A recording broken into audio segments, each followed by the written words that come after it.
Hi friends, Seenu மாயா சீரியலில் ஒரு அட்டகாசமான ப்ரொமோ பற்றி பார்க்கலாம் வாங்க.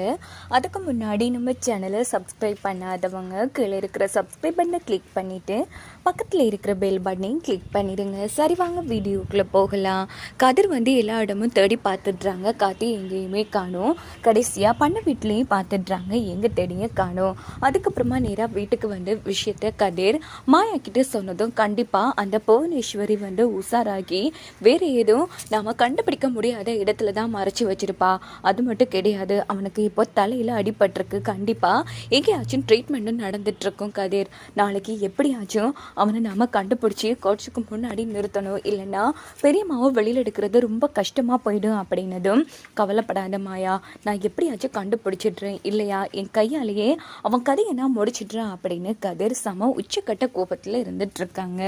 இந்த பக்கம் மாயா வீட்டுக்கு வந்ததும் தானா கிட்ட விஷயத்த சொல்கிறாங்க. தன்னா அந்த காத்தி ஒன்றும் இல்லாமல் போகலை, அவன் உயிரோட தான் இருக்கான். இப்போ நாளைக்கு 10 லட்சம் நம்ம கோட்ஸில் கொடுத்தா மட்டும்தான் பெரியம்மாவை வெளியில் ஜாமீனில் எடுத்துகிட்டு வர முடியும் அப்படின்னதும் அதுக்கு என்ன மாயா, அதான் அம்மாவும் தப்பு பண்ணலை, கதிரும் எந்த தப்பு பண்ணலைன்னு தெரிஞ்சிருச்சுல, இப்போவே அப்பா கிட்ட இந்த விஷயத்த சொல்லி 10 லட்சம் ரூபா பணத்தை கேட்க வேண்டியதானே அப்படின்னதும் எப்படி ஏற்கனவே பெரியம்மா மேலே கோபமாக இருக்காரு, அப்படி இருக்கும்போது அவர் அவ போய் சரண்டராக சொன்னார். இல்லை எனக்கு கேட்க ஒரு மாதிரி இருக்குது, கவலைப்படாத மாயா, நானே அப்பா கிட்ட கேட்குறேன் அப்படின்னுட்டு தானா ரகுராம் கிட்ட பணத்தை ரெடி பண்ணிட்டு தர சொல்கிறாங்க. இங்கே பாரு, எனக்கு இதுக்கும் எந்த சம்மந்தமும் இல்லை, நானே வேணான்னு தானே உன் அம்மா தூக்கி எறிஞ்சிட்டு போனாமா, இப்போவும் சொல்கிறேன், நான் உன் அம்மாவை தலை முழுகுனது தான், எனக்கு நீ இருக்கிற உறவு அது நீ மட்டும்தான், அதை புரிஞ்சுக்கோ, நீயும் என்ன வருத்துறாதமா அப்படின்னுட்டு ரகுராம் அங்கேருந்து போனதும் தானா ரொம்ப கஷ்டப்பட்டு நிறைய விஷயத்த மாயா கிட்ட சொல்கிறாங்க. சரி,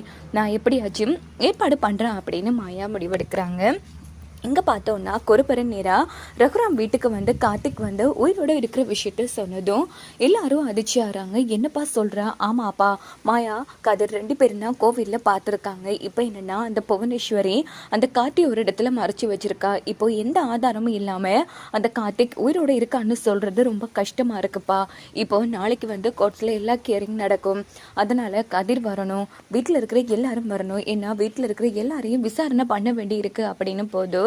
அதான் அந்த கார்த்திக் உயிரோடு இருக்கான்னு தெரிஞ்சிருச்சுல, அப்போ அவனை கண்டுபிடிக்க வேண்டியதானே அப்படின்னு ரகுராம் கேட்குறாங்க. அதான்ப்பா ரொம்ப கஷ்டமா இருக்கு, ஆனால் கூடிய சீக்கிரமே கண்டுபிடிப்பேன். அப்படின்னா கதிரோட ஃபோட்டோ எப்படிப்பா அங்கே வந்துச்சு அப்படின்னு ரகுராம் கேட்குறாங்க. இங்கே பாருங்க, ஏதோ ஒரு விஷயம் பிரச்சனை இல்லை, நம்ம கதிர்ட்ட பர்ஸ் தொலைஞ்சிருக்கு, அதை அவங்களுக்கு சாதகமாக பயன்படுத்தியிருக்காங்கப்பா.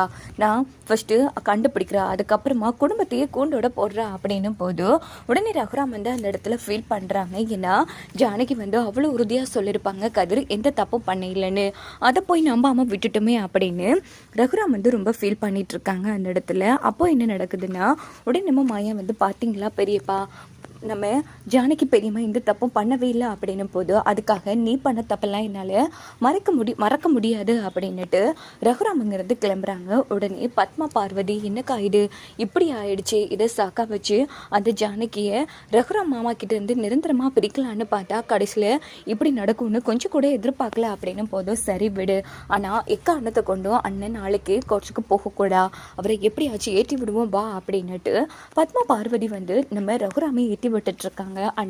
அதான் அண்ணியே தலை முழுகிட்டல, இனி போகாதுன்னு, அவங்க தப்பு பண்ணினாலும் கதிர் பண்ணலைனாலும் எப்படி இருந்தாலும் உங்களை வேணாண்டபடியாக தானே அவங்க அங்கே போய் சரண்டர் ஆகியிருக்காங்க, உங்களை வேணாண்டவங்களை நீங்கள் எதுக்குன்னு தேடி போகிறீங்க, போகாதீங்க அப்படின்னு ஏற்றி விட்டுட்டு இவங்க 2 பேரும் கிளம்புறாங்க. மறுநாள் காலையில் பார்த்தோன்னா கோட்ஸ்க்கு கிளம்புறதுக்கு வீட்டில் எல்லாரும் ரெடி ஆகிட்டு இருக்காங்க. இதை பார்த்து பத்மா பார்வதி செம்ம டென்ஷன் ஆகுறாங்க.